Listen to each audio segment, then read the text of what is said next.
अस्सलाम वालेकुम, welcome to my channel. उम्मीद करती हूँ आप सब लोग खैरियत से होंगे और शुक्र अल्हम्दुलिल्लाह हम भी खैरियत से हैं। तो आज लंच में मैं बना रही थी चिकन का कीमा आलू डालकर। और क्योंकि अब सब पाकिस्तान जा चुके हैं और पूरे घर की ज़िम्मेदारी मेरे सर पर है किचन की भी, तो बस फिर मैंने ये काम किया। उसके बाद हम घूमने चले गए क्योंकि भाई आया था गाड़ी लेकर, तो आज वो फ्री था, थोड़ा टाइम उसके पास था, तो कहता चलो आउटिंग पे चलते हैं, थोड़ा घूम कर आते हैं। तो हम लोग दूसरी सिटी जा रहे थे, थोड़ा घूमने फिरेंगे, थोड़ा घूमे फिरेंगे और साथ में कुछ खा पी भी लेंगे और शॉपिंग भी कर लेंगे। तो शॉपिंग तो लाजमी होगी हुई है हमारे लिए। वो बेसिकली मुझे लग रहा था शॉपिंग के लिए ही जाने लगा था, इसलिए हमसे पूछ रहा था तुम लोगों ने जाना है शॉपिंग के लिए। तो बस हम अब उसके साथ आ गए थे शॉपिंग करने के लिए। वैसे मैंने तो शॉपिंग नहीं करनी थी क्योंकि मैं ऑलरेडी सारी शॉपिंग कंप्लीट कर चुकी हूँ, अपने लिए भी और दूसरों के लिए भी, और जो गिफ्ट्स वगैरह देने थे वो भी हो चुकी हैं, और इवन खाने पीने की चीज़ें भी तकरीबन सारी हो चुकी हैं। तो मैं तो सिर्फ घूमने फिरने के लिए जा रही थी और बाकी सब लोग कह रहे थे हम लोग थोड़ी बहुत शॉपिंग कर लेंगे। और बस फिर हम लोग मॉल में घूमे, थोड़ी शॉपिंग की। और इस वक्त रात के 7 बज गए थे जब हम लोग, 7 नहीं, साढ़े 7 8 के टाइम ही हो गया था तकरीबन हमें आते आते। तो बस फिर अब हम लोग यहाँ से निकल आए थे और मैंने बहुत इंजॉय किया। काफ़ी टाइम के बाद हम लोग इस तरह लॉन्ग ड्राइव पर आए थे। गर्मियों में हम लोग जाते हैं, अक्सर चले जाते हैं हाँ, बीच पर, क्योंकि काफ़ी अच्छा मौसम हुआ हुआ होता है और गर्मी की वजह से बीच पर जाना मुझे वैसे बहुत पसंद है। वहाँ पर लोकल मार्केट्स लग जाती हैं, खाने पीने के स्टॉल्स लगे होते हैं, शॉपिंग की दुकानें लगी होती हैं और बहुत ज़्यादा लोग आते हैं। तो गर्मियों में तो हम लोग अक्सर शाम के टाइम चले जाते हैं, भाई वगैरह हमें छोड़ भी जाती हैं, कभी हम लोग बाय बस भी चले जाते हैं घूमने खुद ही। तो सर्दियों में बहुत कम ऐसा होता है कि हमें लेकर ये लोग कहीं जाते हैं। और आई थिंक सर्दियों में काफ़ी टफ रूटीन हो जाती है यहाँ पर काम की भी, तो इसलिए उनके पास इतना टाइम भी नहीं निकलता कि हम लोग को कहीं घुमाने के लिए लेकर जा सके। इससे पहले भी हम लोग इधर आए थे, मेरे लास्ट व्लॉग में आपने देखा भी होगा कि हम लोग शॉपिंग करने के लिए आए थे, तो हम इसी सिटी में आए थे, लेकिन उस वक्त हम बाय बस आए थे, तो क्योंकि किसी के पास इतना टाइम ही नहीं था कि हमें लेकर आ सके। तो बस फिर मैंने लेट नाइट भी अपनी ड्राइव को खूब इंजॉय किया और हम बस घर जा रहे थे। और घर आकर हम लोगों ने, मैं चिकन को ऑलरेडी कर गई हुई थी मसाले वगैरह लगाकर, क्योंकि सजर को आज पराठा सैंडविच बनाने थे, जिसे कासा दिया भी कहते हैं मेरे ख्याल में। तो इसको बहुत पसंद है, तो मैंने चिकन को अच्छी तरह मैरिनेट कर रखा हुआ था, घर आकर उसको स्टीम कर दिया, साथ में उसमें शिमला मिर्च प्याज वगैरह भी हल्का सा सौते कर डाल दिया और बस हमारा चिकन रेडी था। और उसके बाद उसने रोटियां बेलनी शुरू की थी अपने हिसाब से कह रही थी मैं ही बेलूँगी और मैं ही बनाऊँगी, तो मैंने कहा चलो तुम ट्राई कर लो, तुम्हें बनाना आता था तुम बना लो। और बाय चांस अच्छी ही रोटियां बेल रही थी, मुझे उम्मीद नहीं थी कि ये अच्छी रोटियां बेल लेगी, क्योंकि हम लोग इसे घर के काम करने भी नहीं देते और ये करती खुद भी नहीं है, क्योंकि अभी पढ़ रही है, तो हम लोग का यही है कि चलो अपनी स्टडी पर कंसंट्रेशन कर लेगी, तो घर के काम तो होते ही रहेंगे। तो बस फिर इसने अच्छे से गोल गोल रोटियां बना ही ली थी। पता है कसादिया बनाने के लिए आपको बाज़ार से जो रोटी मिलती है वो यहाँ से भी मिल जाती है, लेकिन मुझे उसका एग्जैक्टली एक अभी नाम मेरे मुंह पर आ नहीं रहा कि क्या नाम है। वो यहाँ से भी मिल जाती है, इवन हमारे स्टोर पर भी पड़ी हुई हैं, लेकिन मुझे वो रोटी इतनी पसंद नहीं है क्योंकि मुझे वो हज़म भी नहीं होती है, क्योंकि मुझे लगता है वो मैदे की होती है, उसमें कुछ और भी चीज़ डालते हैं, जिसकी वजह से वो हज़म होने में थोड़ा सा टाइम ले लेती है। तो मुझे घर की ऐसे आटा और थोड़ा मैदा मिक्स करके ये रोटी बनाना बहुत पसंद है। तो बस फिर हमारा जो पराठा कसा दिया, या फिर आप ऐसे चिकन वो सैंडविच समझ ले पराठे का, मुझे ये ऐसे ही पसंद है।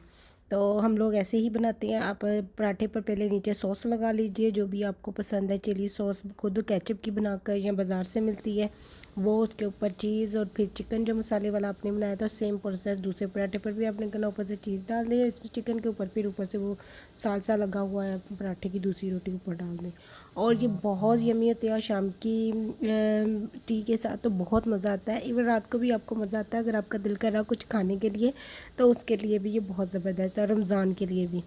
तो बस फिर हम लोगों ने वो इन्जॉय किया। उसके बाद हम लोगों ने जो अपनी लास्ट पैकिंग थी वो की, क्योंकि सुबह को हमारा लास्ट डे था और फिर हमने पाकिस्तान चले जाना था।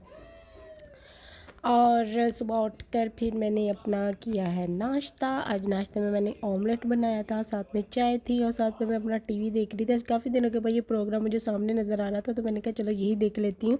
मुझे ये अच्छा लगता है कि कैसे वो पाकिस्तानी ड्रामों में जो गलतियाँ होती हैं वो शो करती हैं, रिव्यू देती हैं उस पर। तो मुझे ये काफ़ी पसंद है, तो मैंने कहा चलो आज यही देख कर टाइम पास कर देती हूँ जब तक नाश्ता करना है। और लंच में मैंने आज चिकन चने बनाए थे। और पता है यहाँ पर चिकन जो है ना वो चिकन नहीं, चने जो है ना वो बॉयल्ड मिल जाते हैं। तो इसका ये सबसे अच्छा फ़ायदा है, क्योंकि आपको सफ़ेद चनों को रात को भिगोना पड़ता है, फिर सुबह को उठकर प्रेशर लगाकर उसको गालना पड़ता है। ऐसा यहाँ पर कुछ नहीं होता, ऑलरेडी गले हुए सारे बॉयल्ड मिलते हैं। तो आपने सिर्फ चिकन की अच्छी तरह से वो पकाई कर कर उसके बाद उसमें चने डाल दें और साथ में चिकन की अच्छी तरह से इसे पका लें, और बस हमारा चिकन वाला सालन बन गया इजी। तो मेरा भी बन गया था। उसके साथ मैंने साथ में आलू भी रखे हुए थे, मैंने सोचा था कि रात के टाइम कटलेट्स बनाऊंगी। और उसके बाद फिर हमारा अफसोस का प्रोग्राम चला, क्योंकि हमारी जो फ़्लाइट थी वो कैंसिल होगी तुर्की में जो अर्थक्वेक आ गया था उसकी वजह से। तो अब ये नेक्स्ट डे शुरू हो गया है। आज मैंने नाश्ते में पराठा अंडे बनाए थे, साथ में चार और चाय खा ले रही थी। और क्योंकि हमारी फ़्लाइट कैंसिल हो गई तो उसके बाद हमें मेरा दिल ही नहीं किया कुछ करने को। इतना बुरा दिन टाइम गुजरा वो हमारा शाम से, जब हम लोग दोपहर के खाने के बाद हम लोग थोड़ी देर के लिए बाहर चले गए थे किसी काम से। जब वो वापस आए तो भाई कहता आप लोग की जो फ़्लाइट है ना वो कैंसिल हो गई है। इतना अफसोस हुआ मेरा, तो कुछ करने को दिल नहीं कर रहा था, लाइटें बंद कर लेट गई। और सजर बेचारी भी रोती रही। तो अब इसने छुट्टी भी कर ली, नेक्स्ट डे कहती मैंने स्कूल नहीं जाना। तो हम लोग अब नाश्ता कर रहे थे अपना, और साथ में मैं अपना खाना भी बना रही थी। क्या कर सकते हैं। आज मैंने गोभी बनानी थी। पता है क्या, मैंने इतने पूरे 2 हफ्ते का ना मेन्यू सोचा हुआ था कि मैं क्या क्या बनाऊंगी इन 2 हफ्तों में, क्योंकि मैं अब काफ़ी टाइम हो गया खाना नहीं बना रही थी। और बाकी काम करती हूँ, खाना आप ही या भाभी का बना लेती हैं, बीच में मोस्टली आप ही बनाती हैं। आप ही ना बनाए तो भाभी बना लेती है, मैं तो बनाती नहीं हूँ। तो इसलिए मैंने वो सारी पूरा मेन्यू बना कर रखा हुआ था कि क्या क्या बनाऊंगी इन 2 हफ्तों में। उसके बाद पाकिस्तान चले जाना, वापस आएंगे तो देखा जाएगा। तो बस फिर अब मैंने फिर अपना खाना बनाया और फिर मैं ग्रोसरी भी कर कर आई, क्योंकि मैंने घर में सारा सामान ख़त्म कर दिया था कि हमने चले जाना। भाइयों ने कहा कुछ बनाना है बाज़ार से लेकर कुछ खा लेंगे। तो अब घर में कुछ भी नहीं था, ना प्याज था, ना आलू, हरी मिर्च, टमाटर, कुछ भी नहीं था। मैंने फ्रिज आस्ता आस्ता खाली कर दी थी इतने दिनों में सामान से। और अब मुझे स्पेशली जाकर ये ग्रोसरी करनी पड़ी। अब मैं सुबह को दोबारा जाऊँगी, चिकन की भी तो चीज़ें ख़रीद कर लेकर आनी पड़ेंगी, चिकन और कुछ और चीज़ें भी साथ में, मटन वगैरह। तो बस फिर हमारे बैग वैसे के वैसे ही पड़े रह के, इतना अफसोस हो रहा है, दिल ही नहीं लग रहा है सच्ची में। और चीज़ें जो थी ना वो जो बाहर पड़ी हुई हैं, वो जो हमने जल्दी जल्दी लेकर आए थे कि जाकर घर में बैग में रखेंगे, वो भी नहीं रखने को दिल कर रहा। सारी वैसे बैग पर आकर हमने शॉप पर फेंक दी हैं कि ये पड़े हैं, रख लेंगे खुद ही, अब पता नहीं कब जाना है कब नहीं जाना है, क्योंकि अब हमें पता ही नहीं है हमारी टिकट कब की होती है और कब की नहीं। ये देखें बैग भी जो मैंने लेकर जाना वो भी वैसे खुला पड़ा है, चॉकलेट्स भी वैसे पड़ी हुई हैं, ये शॉप पर जो हम सामान का लेकर आए थे ये भी वैसे ही पड़ा हुआ है। और बस फिर thank you for watching my vlog. Please like share and subscribe my channel. अल्लाह हाफिज़।